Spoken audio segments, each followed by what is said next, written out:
안녕하세요. 오늘도 시청해주셔서 감사드리고요. 바로 사연 읽어보겠습니다.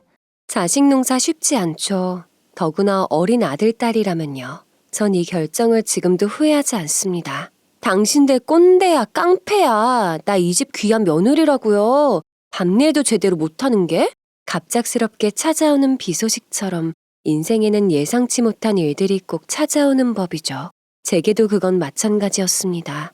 남편과 결혼 후 10년 가까이 아이가 생기지 않아 마음고생을 꽤 많이 했었습니다. 시댁에서는 멀쩡한 아들 인생 망친다며 남편 뒤에서 조용히 모진 말들을 제게 많이도 하셨어요. 그런데 감사하게도 딱 그맘때 제게도 소중한 아기가 찾아왔어요. 저와 남편에게는 살면서 그 어떤 순간보다도 처음 임신 사실을 알게 되었을 때가 가장 기뻤습니다. 정말 말로 다 표현을 할 수가 없을 정도로 행복한 감정에 벅차올랐어요. 그리고 그제서야 시부모님은 10년 만에 처음으로 절 며느리로 인정해 주셨습니다. 그동안 모진 말들 미안했다며 사과를 하시고 워낙 풍족한 집안이었기에 물심양면으로 도와주시기도 했습니다. 저도 사람인지라 섭섭한 마음도 컸지만 뒤늦게 얻은 집안의 평화를 깨고 싶지는 않더라고요. 그렇게 아이를 낳고 앞으로 제 삶은 행복하기만 할 거라 생각했습니다. 남편은 예전이나 지금이나 변함없이 늘 한결같은 사람이었으니까요. 그렇게 시간이 흘러 소중하게 얻은 첫 아이가 대학교에 들어가고 이제 겨우 초등학교를 다니는 늦둥이 딸이 한 명 있답니다. 아들을 키우면서도 이제껏 속 한번 썩여본 적 없을 정도였기에 참 행복하기만 했습니다. 양가 집안에서도 애지중지 귀한 대접을 받았고요. 그러다 생각지도 못하게 둘째 딸아이가 태어나면 더더욱 집안에는 온기가 맴돌았습니다. 아들이 다니던 대학교는 집에서 30분 거리라 그리 멀지는 않았어요. 하지만 성인이 되었으니 한 번쯤은 자취를 해보면서 자립심을 키워보고 싶다는 아들 말에 자취를 허락했습니다. 엄마, 고마워. 나 진짜 열심히 공부만 할게. 남자의 혼자 살 집이었고 학교 근처에 신축은 아니지만 전세 아파트를 얻어주었어요. 집안도 깔끔하게 꾸며주었고요.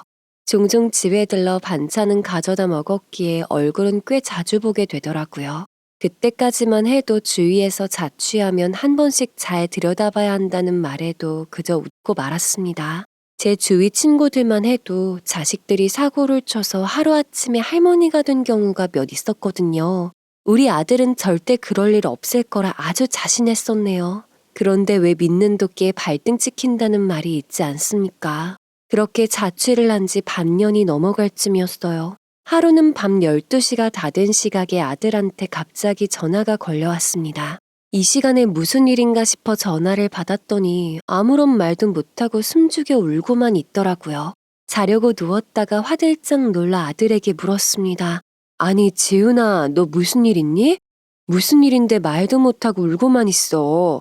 괜찮으니까 어서 말해봐. 아들은 제 말을 듣더니 어린아이처럼 목 놓아 펑펑 울더라고요. 생전 처음 보는 모습에 너무 걱정이 되어 다음날 아들을 집으로 불렀습니다. 아무것도 모르는 막내도 집안 분위기가 심상치 않다는 걸 느꼈는지 그날따라 아주 얌전히 있을 정도였죠. 지훈아, 무슨 일이길래 그 새벽에 그렇게 울기만 해? 어서 말해봐라. 나랑 네 엄마 어제 밤새 네 걱정에 한숨도 못 잤다. 아빠, 엄마, 정말 미안해. 나도 받아들여지지가 않는데 도무지 어떻게 해야 할지 꼭 머리가 멈춰버린 것 같아서 아무런 말도 안 나왔어. 아들은 한참 동안 우물쭈물하며 깊은 한숨을 푹 내쉬고 눈치만 보고 있었어요. 그때부터는 대체 무슨 일이길래 이렇게까지 힘들어하는 건가 아주 속이 새까맣게 타들어가는 듯 했습니다. 그러다 겨우 결심을 한 듯 아들이 입을 열었는데 듣자마자 저와 남편은 정말 까무러쳤습니다. 친구 소개로 알게 된 여자애랑 몇 달 교제를 했는데 술 먹고 실수로 하룻밤을 보낸 게 그만 임신이 되어버렸다고 합니다.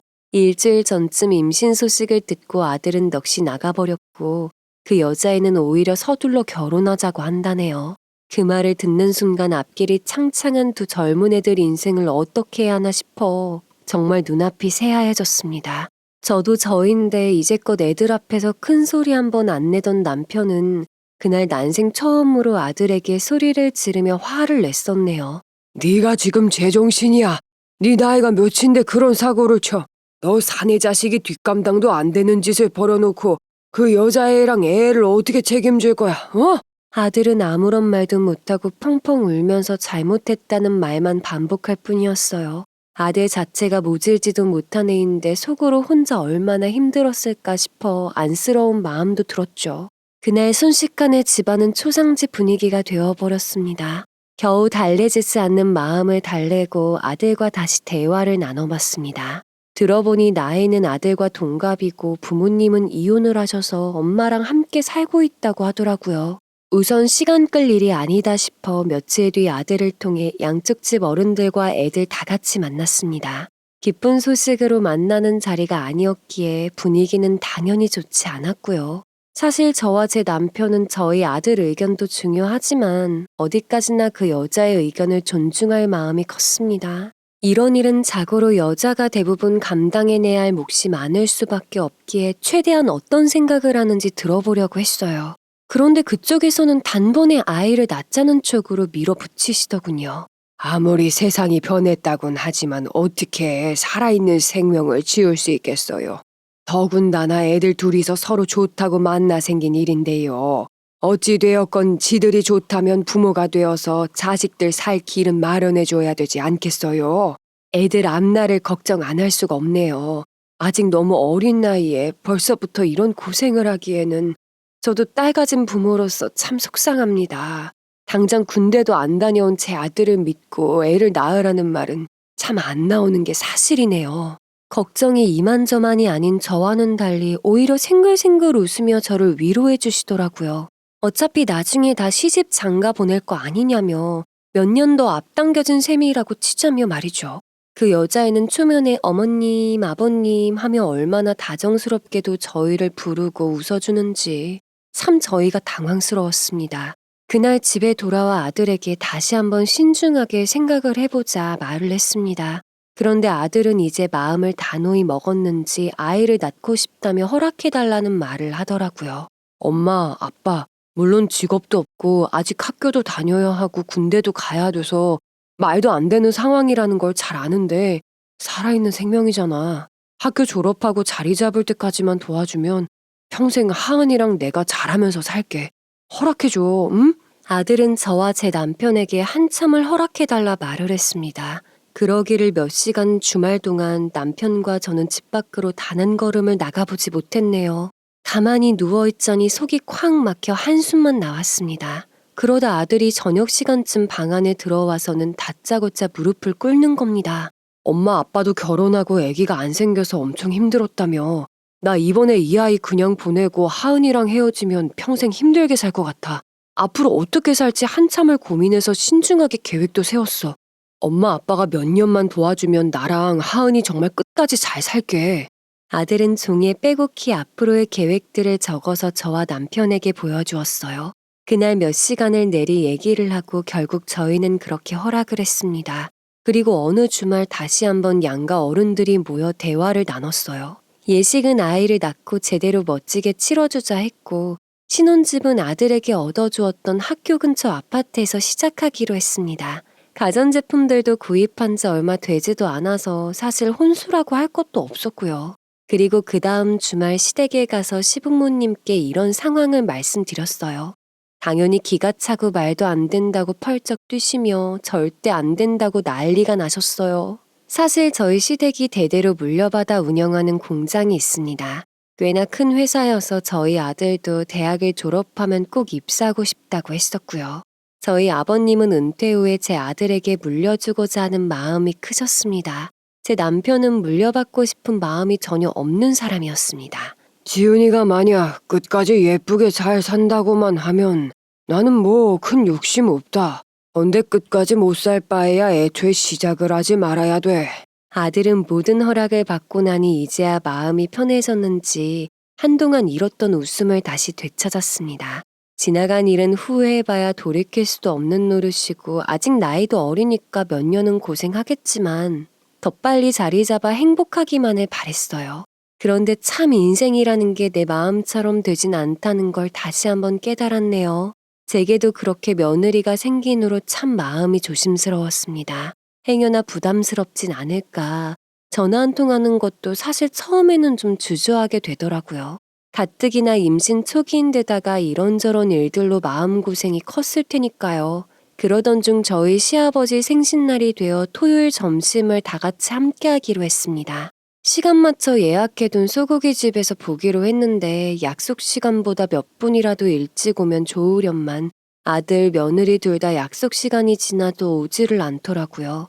전화도 받지 않길래 혹시 무슨 일이라도 생긴 건가 걱정을 하고 있었습니다. 그러다 한 30분쯤 지나니 아들에게서 전화가 걸려왔어요. 저만 조용히 화장실로 가서 왜 안 오냐 전화를 받으니 아주 가관이었습니다. 엄마, 사실은 하은이가 어제까지만 해도 별말 없더니 오늘 갑자기 못 가겠다고 나 혼자 가라고 고집을 부리더라고. 그러다 조금 싸웠는데 하은이가 장모님을 부르는 바람에 좀 곤란해졌어. 뭐? 대체 무슨 말도 안 되는 소리를 하는 거야. 너 잘 살겠다고 한 지 얼마나 됐다고. 그것도 할아버지 생신날 꼭. 에휴, 우선 식사 마치고 다시 전화할게. 속에서는 천불이 나는 것 같았지만 우선 시부모님 계신 자리라 아무런 내색 않고 식사를 잘 마쳤어요. 아버님은 왜 손주들이 안 오냐 서운해 하셨지만 몸이 안 좋다 핑계를 대고 잘 넘겼네요. 식사를 마치고 곧장 아들한테 다시 전화를 걸었습니다. 그러자 땅속으로 들어갈 것처럼 깊은 한숨을 쉬며 저보고 좀 와줄 수 있겠냐 묻더라고요. 저 또한 한숨을 쉬며 아들네 집으로 갔습니다. 집 안에 들어가자마자 분위기가 어쩜 그리도 냉랭한지 사부인은 나리선 말투로 제게 오셨냐며 툭 한마디를 내뱉으시더라고요. 마치 저나 제 아들이 무슨 잘못이라도 한 것 같은 상황에 사실 좀 황당했습니다. 대체 무슨 일이길래 이러느냐 며느리에게 물어보니 어찌나 당당하게 말하던지요. 어머님, 저 결혼식도 아직 안 올렸는데 시아버지도 아니고 할아버지 생신 식사까지 갈 필요 있어요? 그리고 지훈이 너 임신한 와이프 좀 맞춰주는 게 그렇게 어려워? 내가 너 때문에 얼마나 많은 걸 포기하고 이렇게 고생하고 있는데.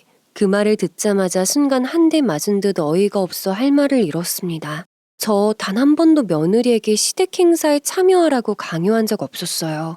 오히려 아들 며느리가 먼저 할아버지 생신날 기분 좋게 인사드리고 맛있는 고기도 먹고 오자 했죠. 아니 그리고 결혼식도 뱃속에 애가 있으니 출산으로 미룬 거지. 식 안 올렸다고 애까지 생긴 마당에 뭐가 그리도 억울한지요. 오히려 억울한 입장은 돌이켜보면 저랑 제 아들이었네요. 기껏 이런 일에 곧바로 엄마를 불러서 부부싸움을 집안싸움 만든다 한마디 했습니다. 그러자 며느리 표정이 아주 순식간에 변하더니 저한테 다짜고짜 대들기 시작하더라고요. 어머님, 아무리 팔은 안으로 굽는다고 대놓고 지은이만 감싸시는 거예요? 어머님은 임신 안 해보셨어요? 다른 집들은 임신했다고 아주 업고 다니던데 전 도대체 이 집에서 뭐해요? 너 정말? 하은이 네가 먼저 말 꺼냈으니까 나도 그럼 속 시원하게 말해보자. 내가 너한테 시집살이는커녕 잔소리 한마디라도 한 적 있니? 네 말대로 임신한 며느리 힘들까봐 설거지 한 번을 안 시켰다. 시댁에만 오면 방에 쿡 박혀 누워선 휴대폰만 만지다 가는 게 대체 누구니? 제 말에 사부인은 얼굴이 새빨개지며 절 째려보시더라고요. 그러더니 남의 집 귀한 딸 데려다가 이게 무슨 경우냐며 입고 있던 옷에다 잠바만 하나 걸쳐서 그대로 데리고 가시더군요. 제 아들은 그 상황에 본인도 얼마나 황당하고 당황스러웠을까. 오늘 아들 연락을 받고 혹여 와보지 않았다면 어쩔 뻔했을까 마음이 찢어지더라고요. 그 텅 빈 집에 제 아들 혼자 둘 수 없는 노릇이라 저도 집으로 데리고 왔습니다. 밤늦은 시간에 갑자기 아들만 덜렁 데리고 집에 돌아온 절 보고 남편과 막둥이는 놀란 표정을 지었죠. 아니 지훈아, 이 시간에 대체 얼마나 심각한 일이길래. 일단 앉아라. 당신 괜찮아? 우선 숨 좀 돌리고 천천히 얘기 좀 해봐. 엄마랑 오빠랑 새언니하고 싸웠어? 왜 이렇게 화가 났어? 우선 너무 늦은 시간이라 딸부터 잘 준비해주고 방에 들여보냈습니다. 그리고 나지막히 저와 남편 그리고 아들 셋이서 앉아 오늘 일에 대해 얘기를 나눴습니다. 이제 고작 양가 허락받아서 같이 산 지 몇 달밖에 되지 않았는데 벌써부터 이렇게 바닥을 보이다니 앞으로 일들이 참으로 걱정스러웠죠. 더군다나 저희 시부모님도 분명 뭔가 이상하다 싶으셨을 텐데 말이죠. 우선 아들 얘기를 들어보기로 하고 조심스럽게 물었습니다. 지훈아, 괜찮으니까 솔직히 말해봐. 너 하은이랑 자주 싸우니? 싸울 때마다 사부인이 오셔서 그렇게 하은이 편을 들어주셔? 제 말에 아들은 고개를 푹 숙인 채로 땅이 꺼져라 한숨만 쉬더군요. 결혼하면 좋을 줄만 알았는데 사실 하은이랑 일주일에 두세 번은 꼭 싸우는 것 같아. 이유가 어쨌든 임신한 와이프한테 져주자 싶어서 늘 먼저 사과를 했었는데 아들 말을 들어보니 오늘 아침 예정되어 있던 어른들과의 약속을 일방적으로 안 가겠다며 통보한 며느리에게 아들도 쌓였던 감정이 좀 터진 듯해 보였어요. 그래도 나름 상황을 잘 풀어보려 애를 썼는데 며느리는 뭐가 그리도 불만인지 다짜고짜 사부인한테 전화를 걸었고 일방적으로 아들을 몰아세웠다고 하더군요. 어느 부모나 자기 자식 안 소중한 사람이 이 세상에 대체 어디 있겠습니까? 본인 자식 소중한 줄 알면 제 자식 소중한 줄도 아셔야 할 텐데. 사실 오늘 일에 대해 적잖은 충격을 받았고 젊은 나이에 가장이라는 책임감을 놓지 않으려고 애를 쓰는 아들이 그날따라 어찌나 안쓰러워 보이던죠. 우선 하루 종일 쉬지도 못했을 아들에게 편히 자라고 방에 들여보냈습니다. 다음 날 아침이 되어 다 같이 아침을 먹고 바람이라도 쐴 겸 외출을 했습니다. 딸아이 옷도 살 때가 되었고 아들도 보아하니 매달 생활비를 주고 있는데도 최근 들어 옷 한 벌 안 사 입은 듯 해 보이더라고요. 그래서 한적한 공원에나 잠깐 산책을 하고 다 같이 쇼핑몰에 들렀습니다. 역시 애는 애라고 쇼핑하는 동안은 잡생각 떨쳐내고 신나 보였습니다. 그렇게 점심시간이 다 되어갈 쯤 사부인에게 전화가 걸려왔습니다. 전날 일만 생각하면 아직 통화하고 싶은 마음은 전혀 없었지만 꾹 참고 전화를 받았어요. 저에게 전날 일에 대한 언급은 전혀 없고 아이들 일에 어른들 싸움 만들지 말자고 하시며 며느리 데리고 집으로 오신다고 하더라고요. 그래서 저희도 점심만 먹고 출발하겠다 전화를 끊었습니다. 사실 둘 다 너무 어린 나이에 시작한 결혼이라 당연히 시행착오는 있을 거라 예상은 했습니다. 하지만 앞으로의 시간들에 대해 걱정을 안 할 수가 없었죠. 그날 남편도 같이 아들 며느리를 만나 얘기를 나누겠다 하길래 같이 갔습니다. 갔더니 사부인과 뚱한 표정의 며느리가 먼저 와 있었어요. 아이고 오셨어요. 아니 박가사돈까지 같이 오셨어요? 애들 부부싸움에 너무 일이 커진 것 같아 좀 걱정스럽네요. 사부인, 사실 이런 말씀 불쾌하게 들리실지 모르지만 듣자니 그동안 애들 싸울 때마다 대부분 오셔서 하은이 입장만 편들어 주셨다고 들었습니다. 저 이때까지 나이는 어려도 어엿한 가정을 꾸렸는데 존중해주자 싶어서 어떠한 것도 참견 한번 한 적이 없습니다. 제 말에 사부인은 앞으로 유의하겠다고 하시며 집으로 먼저 가셨어요. 그 뒤로 며느리에게 다른 말은 하지 않고 다만 싸웠다고 그렇게 훌쩍 집 나가는 행동은 절대 하지 말라는 말 한마디 하고 나왔습니다. 그리고 집으로 돌아가는 차 안에서 저도 모르게 속상한 마음에 눈물이 나오더라고요. 남편은 말없이 제 어깨를 토닥여주면서 괜찮을 거라 위로를 해주었네요. 참 나이가 들어갈수록 옆에 남는 건 남편뿐이라는 게 느껴졌습니다. 그날 새벽 1시쯤 며느리에게서 문자가 한 통 왔습니다. 이번 일은 죄송하다며 부족하지만 앞으로 잘 지켜봐 달라는 내용이었습니다. 며느리가 먼저 그렇게 나오는데 저라고 어찌 가만히 있겠습니까? 앞으로 힘든 게 있으면 편하게 얘기하라고 그렇게 꽉 막히기만 한 사람 아니니까 속 터놓고 편하게 지내는 사이가 되어보자 했습니다. 그 후로 한동안은 아무 일 없었던 것처럼 조용하게 지나갔습니다. 그러다 추석날이 되었고 저희 집은 원래대로 시부모님 댁에서 추석 당일을 보내기로 했어요. 그래서 당일날만 아침에 이쪽으로 오고 당일날 제외하고는 사부인 혼자 계시니 처갓집에서 보내라 아들에게 미리 말을 해뒀습니다. 어차피 시부모님께 며느리는 저고 애들이야 얼굴 보고 밥 한 끼 같이 먹자는 의도였으니까요. 제 남편은 결혼 후 처음 맞는 명절이라고 사부인들을 한우 세트를 미리 사서 아들 손에 들려보냈습니다. 아들 며느리 잘 지내길 바라는 마음뿐이었으니까요. 그렇게 명절 당일날 아침이 되었고 아침 9시가 되었을 쯤이었어요. 제 시어머님은 애들은 언제쯤 오냐며 이미 보고 싶으신 마음에 오매불망 기다리고 계시더라고요. 아침상은 다 차렸고 애들만 오면 같이 식사하려고 기다리는데 오지를 않길래 조용히 한쪽 방에서 전화를 걸었습니다. 신호음이 몇 차례 울리더니 아들이 낮은 목소리로 전화를 받더라고요. 지훈아, 왜 안 오고 있어? 할머니, 할아버지 원래 8시면 아침 드시는 분들인데 너희 생각해서 9시로 1시간 늦춘 거잖아. 저번 일도 그렇고 자꾸 이러면 어른들이 뭐라 생각하시겠니? 엄마 나 정말 속이 답답해 미칠 것 같아. 하은이 어젯밤에 장모님 댁에서 자고 친구들 좀 만난다고 하더니 지금까지 연락이 안 돼. 처갓집에도 안 들어왔다고 하던데. 엄마 나 진짜 너무 화나고 뱃속에 애까지 있는 사람이. 정말 저번부터 도대체 왜 이렇게 기본적인 게 안 되는 거니? 일단 너라도 와. 어른들한테는 엄마가 대충 둘러댈 테니까 이 상황에 너까지 안 오면 괜히 오해하신다. 우선 아들을 달래주고 남편에게만 조심스레 귀띔을 해줬어요.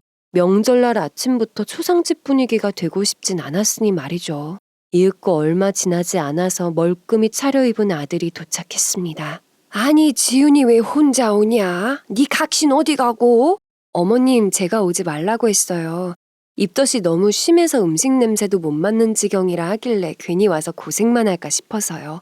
서운하셔도 조금만 참으셔요. 다음에 따로 얼굴 비출 거예요. 시부모님은 얼굴에 섭섭한 기색이 있긴 하셨지만 이내 그러려니 이해를 해주셨어요. 그리고 다 같이 늦은 아침 식사를 마친 뒤 차 한 잔씩 마시고 집으로 돌아왔어요. 집에 도착해서 남편도 많이 속이 상했는지 아들과 함께 술 한잔하고 싶어 했습니다. 딸아이는 친구들 만나고 오겠다고 잠시 나갔고 그렇게 셋이서 낮술을 한잔했어요. 애 태어나기 전부터 이렇게 부딪히는데 아이 태어나면 어쩌려고 그러냐. 애 키우고 산다는 게 보통 일이 아니다. 더군다나 남편으로 아버지로 가장으로 사는 게 얼마나 막중한 일인데. 가정이 잘 지켜지려면 어느 한쪽이 일방적인 게 없어야 돼. 너 혼자만 노력한다고 되는 것도 아니고 그렇다고 하은이 혼자만 힘들어서도 안 되고 부부간에는 서로 대화를 끊임없이 해야 돼. 제 말에 아들은 도통 어떻게 해야 행복하게 살 수 있을까 자신감이 사라졌다고 합니다. 처음에는 혼자 참고 더 노력하면 괜찮을 거라고 생각하며 버텨왔는데 시간이 갈수록 점점 더 힘들어져 간다고 합니다. 며느리는 그러면서 자꾸만 바깥 세상을 의지하고 임신한 상황이라 술, 담배만 입에 안 댈 뿐이지 새벽까지 놀고 들어오는 일이 다반사라고 합니다. 처음에는 스트레스가 많으니 그럴 수 있겠거니 했지만 점차 그게 습관이 되어가길래 좋은 말로 타일러 보기도 했다더군요. 하지만 그럴수록 더 부딪히게 될 뿐이고 점점 더 엇나갈 뿐이었답니다. 이제는 아들도 며느리의 이런 행동에 두 손 두 발 다 들었고 마음이 많이 불안하다고 하네요. 속으로 이 어린 게 티도 못 내고 얼마나 힘들었을까 속이 상해 미치는 줄 알았습니다.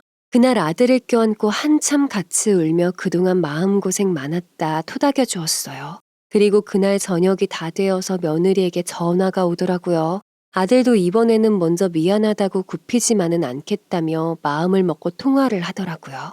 하은아, 너 이제 결혼한 사람이잖아. 난 네가 집에 혼자 있는 거 싫다고 해서 몇 달째 친구 한 번을 안 만났어. 네 옆에 있어주느라. 근데 넌 조금만 힘들어도 바로 집 밖에서 그걸 해결하잖아. 난 그게 정말 우리 가정을 망치는 것 같아서 그러지 않길 바래. 지훈아, 아직 우리 한참 놀 때잖아.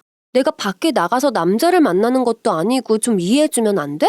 내 친구들은 매일 하고 싶은 일 하면서 마음 가는 대로 하고 사는데 난 이게 뭐야. 하은아, 그러는 나는. 그리고 너 오늘 무슨 날인 줄 몰라? 추석 당일 하루만 와서 같이 밥 먹자고 한 게 그렇게 어려웠어? 지금 네가 잘못한 상황이야. 그런데도 넌 뭐가 그렇게 억울해? 아들 며느리 통화하는 소리를 듣고 있자니 어찌나 속이 상하면서 답답한지 모르겠습니다. 생각 같아서는 애기만 아니었어도 그만하라고 싶은 마음이 굴뚝 같았죠. 그렇게 둘이 좋아서 죽고 못 살 때는 언제고 그런 시간들은 고작 한두 달이 끝이었나 봅니다. 결혼해서 살다 보면 볼 꼴 못 볼 꼴 다 보게 되고 얼마나 힘든 순간이 많을 텐데 과연 이 두 사람이 감당할 수 있을까? 저 역시도 자신이 없더라고요.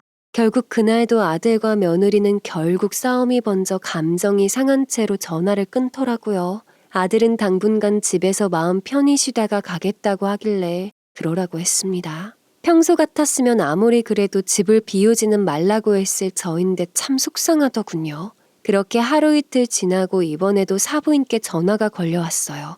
사돈, 단도직입적으로 말하겠습니다. 아니 우리 딸이 대체 뭘 그리 잘못했나요? 행여 잘못이라고 했다 한들 너그럽게 이해해 주시면 안 되는 거랍니까? 어떻게 임신한 애를 꼭 울리셔야 되겠어요? 사부인, 저 이제껏 제 아들 못나고 부족할 거라 며느리 고생하겠지 싶어서 늘 며느리 편이었습니다. 저라고 하은이가 대단한 사람이라 그랬겠습니까?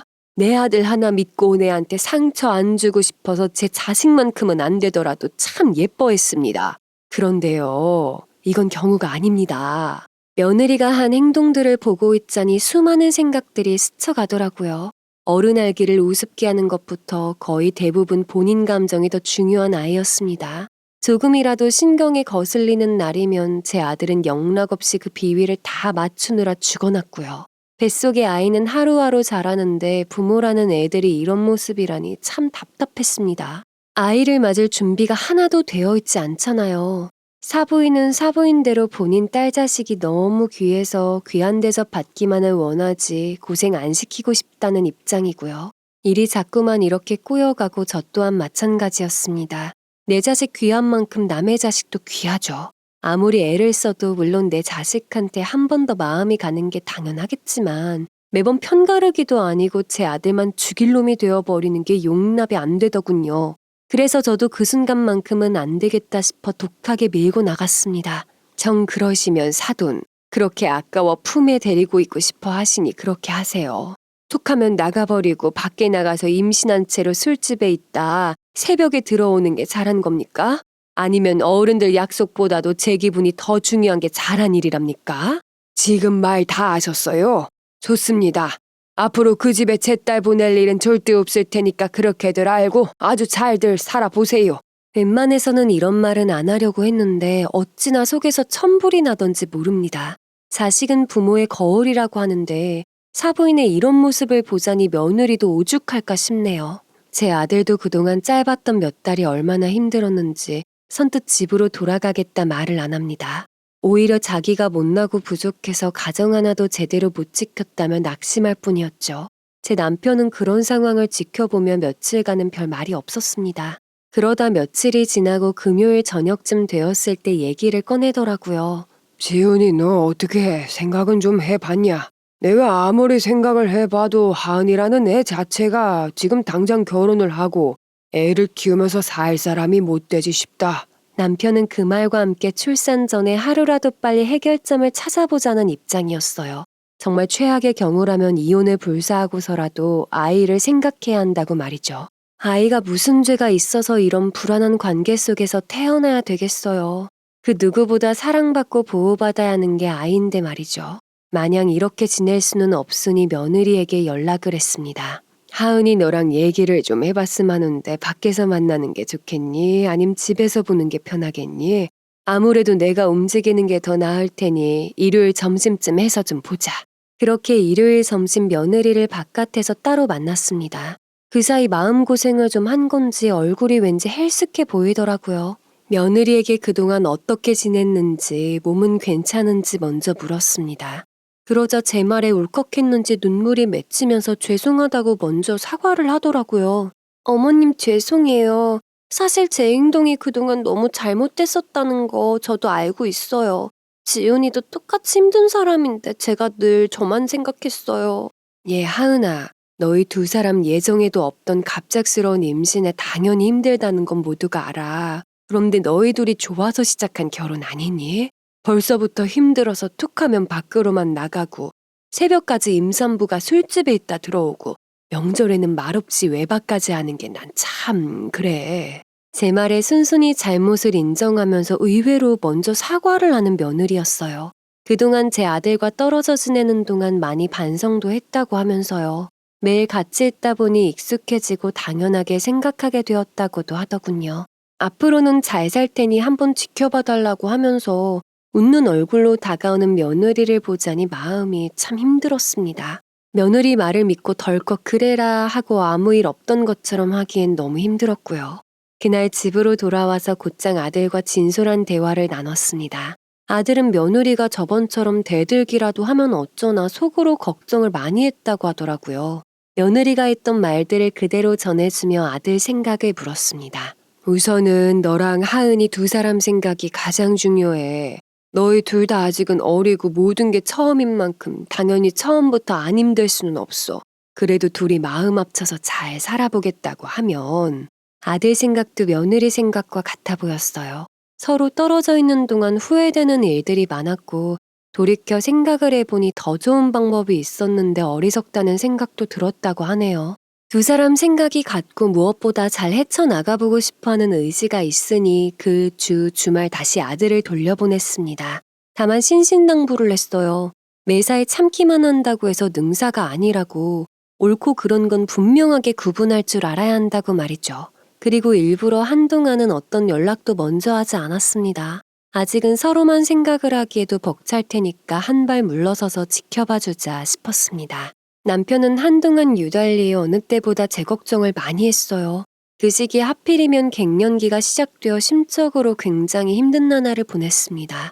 아무것도 모르는 둘째 딸 아이 앞에서는 애써 웃었지만 홀로 밤마다 베개에 얼굴을 파묻고 울기도 참 많이 울었어요.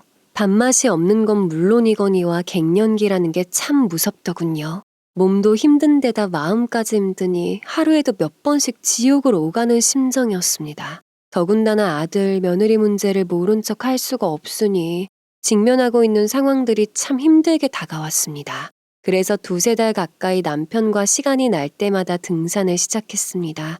처음에는 남편 고집에 못 이겨 억지로 따라갔지만 한두 번 갈 때마다 오르는 길은 힘들지만 정상에 서 있는 성취감과 뻥 뚫리는 마음이 너무나 좋았네요. 그러다 보니 주말마다 대부분 남편과 산을 오르고 하느라 한동안 아들에게 좀 더 신경을 못 써줬죠. 제 상태도 누굴 챙겨줄 마음의 여유가 없기도 했었고요. 그러다 아들이랑 며느리가 평일 저녁에 갑자기 식사를 같이 하자며 찾아왔었습니다. 그래, 왔냐? 오랜만에 좋아 보이는 얼굴 보니까 나도 좋다. 그래, 하은이 몸은 괜찮고? 네, 아버님. 이제 출산도 얼마 안 남아서 그런지 요즘은 조금만 움직여도 금방 지치더라고요. 어머님, 그동안 연락 자주 못 드려서 너무 죄송해요. 몸은 어떠세요? 며느리는 이제 만삭이 다 되어 배가 꽤나 많이 불러 있었고 아들은 그런 며느리 옆에서 알뜰살뜰 챙겨주는 게 제법 듬직해 보이더라고요. 아들 얼굴도 꽤나 편안해 보이는 게 이제 제법 안정을 찾고 있구나 싶었죠. 식사를 마치고 아들이랑 며느리가 할 말이 있다며 눈치를 보더라고요. 그래, 편하게 얘기해봐.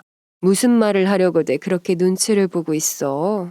엄마, 아빠, 사실 하은이 출산도 이제 얼마 안 남았는데 알다시피 우리 둘 다 학생이라 모아둔 돈도 한 푼 없고 이번에도 좀 도와줘야 할 것 같아. 이런 말하는 우리도 너무 염치 없고 죄송스러워서.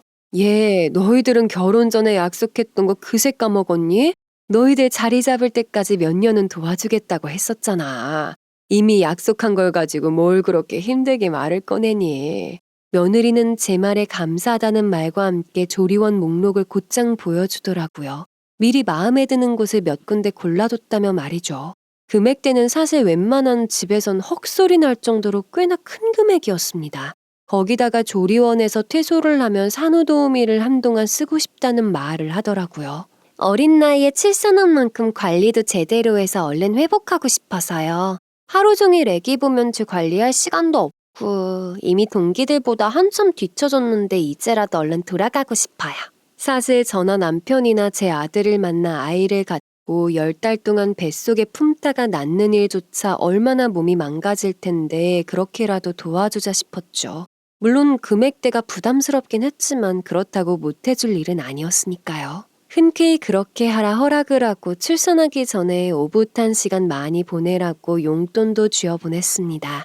그러자 며느리가 먼저 다음 주말에 지훈이 할머니 할아버지를 찾아뵙고 싶다 하더라고요. 저번에 2번이나 뵙기로 해놓고 일방적으로 안 간 것도 사실 죄송하고요. 아기 낳기 전에 한 번은 꼭 뵙고 싶어서요. 그 말에 제 마음에 남아있던 응어리도 사르르 녹는 듯 했습니다. 시부모님께도 그렇게 연락을 드려 말씀을 전하니 너무나 좋아하시고요. 그래서 그 다음 주말 시부모님 댁에서 아들 며느리와 함께 다 같이 식사를 하게 되었습니다. 음식은 이미 어머님께서 모두 장만을 해두셔서 사실 할 건 따로 없었어요. 간만에 대식구 모두 모여 화기애애하게 식사를 했습니다. 그리고 전 시부모님과 과일을 먹으며 잠시 담소를 나누고 있었고요. 제 남편은 아들과 함께 잠시 야구 중계를 보고 있었죠. 그때 저희 둘째 딸이 하도 심심해하는 바람에 며느리가 방에 들어가 놀아준다며 데리고 갔었어요. 그런데 방에 들어간 지 한 10분이나 되었으려나? 갑자기 딸아이 울음소리가 들리는 겁니다. 놀다가 다치기라도 한 건가 싶어 방으로 들어가 보니 애가 겁에 질려 악을 쓰고 울고 있었어요. 난생 처음 보는 딸 모습에 깜짝 놀랐습니다. 한쪽 뺨은 맞은 듯 빨갛게 달아올라 있었고요. 아이를 품에 안고 무슨 일이냐 달래며 물어도 한참 동안을 울기만 하더라고요. 그래서 며느리에게 대체 무슨 일이길래 애가 이 정도로 우느냐 물으니 돌아오는 대답이 정말 가관이었습니다. 아니, 지훈이가 잘 놀다가 갑자기 말도 없이 제 배를 만지려고 하는 거예요. 아무리 애라지만 그건 너무 경우가 아니잖아요. 놀래서 지훈이 손 한 대 때리고 2번 다시 그러지 말라고 소리를 좀 질렀는데 얘가 이렇게 우네요. 정작 놀란 사람은 저인데 말이죠. 거짓말이었습니다. 뭐? 너 지금 그걸 말이라고 하는 거니? 지훈이 고작 초등학생이다. 애가 지 새언니 뱃속에 아기 있다고 하니까 신기해서 배 한번 쓰다듬어 보고 싶었던 건데 그걸 그렇게 윽박을 지르고 때려야 될 일이니? 하은이 네가 태어나지도 않은 네 아이 소중하든 나도 그렇다. 그 말과 함께 우는 딸아이를 방에서 데리고 나와 겨우 진정을 시켰습니다. 어찌나 서럽게 울던지 한참을 울다가 지쳐서 잠이 들었어요. 그래서 우선 어머님, 아버님 방에 잠시 눕혀두고 다시 거실로 나왔습니다. 마침 그때 남편이랑 아들이 돌아왔더라고요. 며느리는 방 안에서 나오지도 않고 있었고 제 표정은 그 어느 때보다도 화가 많이 나 있었습니다. 무슨 일이냐 묻는 남편이랑 아들에게 있는 사실 그대로 낱낱이 말을 해줬어요. 뭐? 하은이 당장 나와봐라. 어서. 남편의 호통에 어기적 며느리가 나왔고 아들 표정도 굉장히 좋지 않았어요. 하은아, 너 지훈이가 네 배 쓰다듬으려고 한 게 그렇게 화가 날 일이었어? 지훈이 고작 초등학생이야. 아직 너무 어린애라고. 지 조카 예뻐서 배 한번 만져본다는 걸 싫었어도 좋게 말했어야지. 지훈이 너까지 이럴 거야? 나도 내 아이 지켜야 되는 엄마라고. 내가 싫다는데 다들 왜 이러는 거야 정말? 시댁이 무슨 벼슬도 아니고 나만 이렇게 참고 살아야 넌 속이 편하니? 그리고 마지막 며느리의 한마디에 저희 모두는 입을 떡 벌리고 서로만 쳐다봤습니다. 당신들 깡패야. 나이 먹은 게 자랑이냐고. 아, 정말 꼰대들 아니랄까봐. 다 필요 없어요. 이제는 하다하다 할머니, 할아버지 계신 자리에서까지 싸움을 하는 것도 모자라 저런 말까지 거침없이 내뱉는 며느리 모습에 참으로 황당하고 어른들 볼 면목이 없었습니다. 너 말 곱게 안 하니? 너희들 여기까지 와서 고작 그렇게 안 좋은 모습 보일 것 같으면 앞으로 2번 다시 오지 마라. 그리고 하은이 너 나이도 어린애가 잘못이 있으면 어른 말에 인정하는 법도 좀 배워라. 알겠니? 지훈이 너 지금부터 네 와이프 관리 똑바로 해라. 넌 네 동생한테 부끄럽지도 않냐? 미안하지도 않아. 아니 어른들 계신 자리에서도 이러는데 집에서는 오죽하겠나 싶다. 당장 가봐. 며느리는 끝까지 잘못했다는 소리 한마디 없이 고개 빳빳하게 들고 자기 가방 챙겨서 가더라고요. 불과 얼마 전에도 그런 일을 겪은 애가 달라진 것 하나 없이 저렇게 나오니 정말 실망스러움이 마구 밀려왔네요. 그날 시부모님도 얼마나 속상하셨는지 저한테 이런 얘기를 하셨습니다. 이대로 뒀다가는 지훈이 인생 말아먹겠다 싶다. 태어날 애까지도 엄마 밑에서 대체 뭘 배우고 자라겠니? 애초에 글러먹은 여자애 같으면 뱃속에 아이 태어나기 전이라도 얼른 정리시켜라. 아무리 세상이 달라졌다곤 하지만 어디 시부모 앞에서 바락바락 지 남편이랑 싸우는 꼴이나 보여주곤 말이야. 그래놓고도 아주 제잘나서 인사 한마디 없이 가는 건 대체 뭔지. 그날 아들 며느리는 집으로 먼저 보내고 뒤이어 저희도 오후 4시쯤 집에 돌아왔어요. 딸아이는 오늘 일로 인해서 많이 놀랐는지 당분간 오빠랑 새언니 안 보고 싶다며 속상해하고요. 남편은 남편대로 며느리가 괘씸해서 미치겠다며 마음 같아서는 당장이라도 불러 앉혀놓고 싶다는 걸 말렸습니다. 그 다음날 딸아이는 학교를 보내고 남편은 출근을 했어요. 그리고 전 집안일을 끝내고 잠시 친구와 통화를 했습니다. 주말에 있었던 일을 얘기하면서 친구에게 물었습니다. 네가 봐도 우리 딸이 그렇게 큰 잘못을 한 거냐고. 저랑 저희 식구들이 며느리에게 명백히 실수를 한 거냐고 물었어요. 그러자 말도 안 되는 소리라며 화를 냅니다. 예, 지훈이 와이프 걔 보통 아닌 걸 넘어서 이제는 좀 위험하다. 이러다 가족들 사이 죄다 들쑤셔서 분란만 일으키고 괜히 원수지간 될까봐 걱정이야. 그나저나 지훈이 잘 챙겨라. 괜히 이번 일로 지윤이한테 해코지라도 할까봐 무섭다. 그 말을 듣는데 더더욱 마음이 착잡하면서 괘씸하고 그렇더라고요. 불과 얼마 전에 잘 살겠다 죄송하다 했던 건 진심이긴 했는지 어쩌면 이렇게도 달라지기는커녕 점점 더 실망스러운 모습만 보이는지 모르겠네요. 그 다음날 오전 10시쯤 며느리에게 전화를 걸어 집으로 좀 오라고 불렀습니다. 그리고 점심쯤 며느리가 씻지도 않은 채로 왔고요. 하은이, 너 나한테 할 말 없니? 아니면 하고 싶은 말 없어? 이런 일이 있고도 나한테 먼저 전화 한 번을 안 하는 건 대체 무슨 태도니? 어머님, 분명 아가씨 실수예요. 아무리 어린애라고 해도 잘못된 건 확실히 알려줘야죠. 허락도 없이 임신한 사람 배에 갑자기 손을 쓱 올리면 얼마나 놀라는 줄 아세요? 그런데 어머님, 아버님도 그렇고 모든 식구가 어쩜 다 그렇게 아가씨만 감싸고 노세요. 정말 짜증나네요. 며느리는 뭐가 그리도 억울하고 불만이었는지 울컥한 목소리로 제게 언성까지 높여가며 얘기를 했습니다. 그래 하은아, 네 말대로 우리 애가 허락 없이 네 배를 만진 건 잘못이다. 근데 너 알다시피 처음 네 뱃속에 아기 생겼다고 할 때부터 얼마나 좋아했는지 알잖니? 그날도 뻔히 조심스럽게 살짝 손 한 번 올린 애한테 다짜고짜 그 손부터 때리고 소리치는 게 잘했다고 지금 그러니? 며느리는 제 말에 이러니까 시어머니와 며느리는 가까워질 수 없는 거라며 제가 이렇게 뒤에서 자기를 힘들게 하면 그게 다 제 아들한테 영향이 간답니다. 이건 거의 뭐 협박 아닌가요?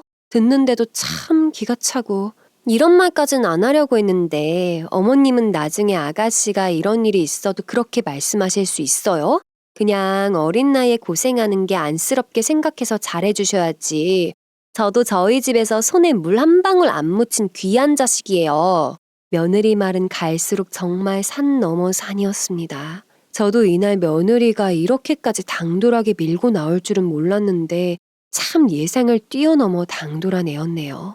그래서 저도 말했습니다. 내가 언제 대학도 졸업 못한 어린애들이 사고 쳐서 임신부터 하라고 시켰느냐고. 능력도 안 되는 놈들이 그래도 책임지겠다는 게 예뻐서 뭐든 풍족하게 도와주고 챙겼더니 고마운 줄도 모른다고요. 제 말에 얼굴이 울그락불그락해지며 혼자 씩씩거리고 난리도 아니었습니다. 그래도 더 이상 저도 두고 볼 수만은 없겠다 싶어서 날 잡고 독한 말 쏟아냈습니다. 나 이제껏 너 결혼한 후로 내 자식이랑 차별한 적 없었다. 오히려 널 더 먼저 챙겼지. 매달 너희들 밥 굶을까봐 기죽을까봐 다달이 보내주는 생활비는 대체 어디다 썼니? 왜 내 아들은 변변한 옷 한 벌이 없고 넌 볼 때마다 못 보던 가방에 신발에 너 지금 나랑 장난하니?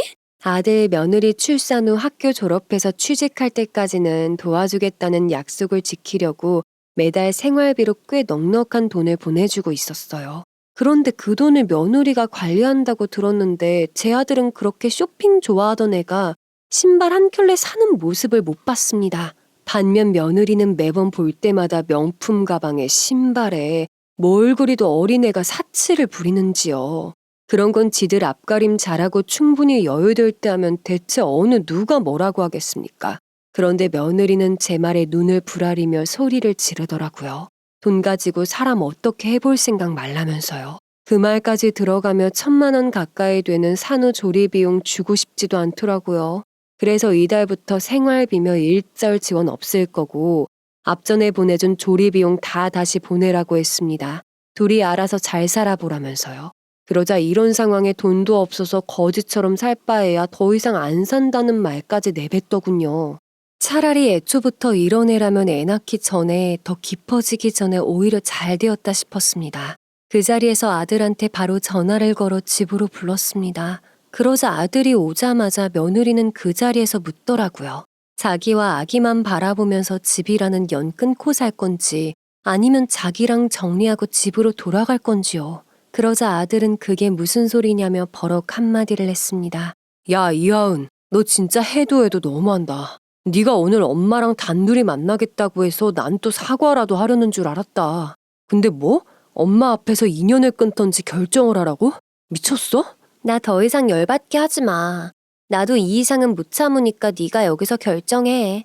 나는 너를 선택하고 결혼한 거지 네 엄마랑 너네 집 식구들까지 봐줄 생각 전혀 없어. 그 말에 전 더 이상 말 섞어봐야 똑같은 사람 될 뿐이고 뱃속에 애 생각해서 꾹꾹 눌렀습니다. 아들 역시도 몸이 다 부들부들 떨릴 정도로 열이 받은 상태였지만 주먹을 꽉 쥐고 참아가며 간신히 얘기를 하더라고요. 그래, 그만하자. 내가 너랑 짧다면 짧은 10달 동안 너와 내 미래를 꿈꿀 수 있었던 날보다 밖에 나가서 뭔 짓을 하는지도 모르는 널 불안함 속에서 기다린 적이 훨씬 더 많아. 아들은 더 이상 미련 남을 것도 없고 차라리 애기 태어나기 전에 정리해서 애한테 이런 꼴 보이지 말자 하더군요. 그 말에 며느리는 애 낳는 대로 데려가라며 뒤도 안 돌아보고 갔습니다. 그 후로 정말 며느리는 친정집으로 짐을 모두 챙겨 들어갔고요. 아이 낳고 사부인을 통해 연락이 왔습니다. 병원비와 산후조리에 들어간 비용 그리고 앞으로 몇 달간 치료받을 수 있는 돈을 청구하더군요. 아이는 조리원 퇴소하는 대로 와서 데려가라며 날짜와 함께요. 참 어이가 없었습니다. 10달 동안 뱃속에 아이 품고 있던 엄마가 맞기는 한 건지 정말 남아있던 미운 정마저도 모두 떨어진 상황이었어요. 그렇게 아이는 저희가 데려오고 아들은 다시 학교를 다니며 일상에 적응을 하고요. 무언가 깨달았는지 정말 열심히 공부에 자격증에 인턴까지 바쁜 하루하루를 살아가고 있습니다. 두 사람 이혼은 소송은 난장판이었습니다. 며느리와 사돈은 위자료 3억에 매달 양육비 300만 원을 요구했어요. 너무 어이가 없었습니다. 결국 소송으로 양육권을 가져왔고 그렇게 마무리가 되었습니다. 아직도 마지막 안사돈의 말이 귓가에 생생합니다. 어이구, 니 딸 얼마나 잘 사나 보자. 있는 것들이 더하다고 내 니들 저주할 거야. 그리고 너 듣자니 밤일도 제대로 못한다고 남자도 아니라고 하던데 쪽팔린 줄 알아. 저 막말을 듣고 있자니 정말 다행이다 싶었습니다. 이제라도 바로잡을 수 있었으니까요. 저 언행이 아들에게도 꽤 큰 충격으로 다가왔나 봅니다. 이번 일을 통해서 아들은 지난 일을 후회하지도 않고 그저 앞으로 아이 잘 키우며 인생을 멋지게 살아가 보고 싶답니다. 그런 아들을 저와 남편은 전적으로 도와주기로 마음먹었고요. 자식 농사 정말 힘드네요. 우여곡절이 많았지만 정말 잘한 결정이라 생각해요. 평생 분란 속에서 살 순 없으니까요. 부디 여러분들도 인생에 누구나 예기치 못한 어려움은 찾아오고 힘들어 낙심될 때도 있으시겠지만 혼자는 아니잖아요. 모두들 어려운 상황에서도 힘내시고 이겨내시길 부디 응원하며 글을 마칩니다. 감사합니다. 더 많은 이야기, 기막힌 사연을 듣길 원하신다면 구독과 좋아요, 알림 설정 부탁드립니다.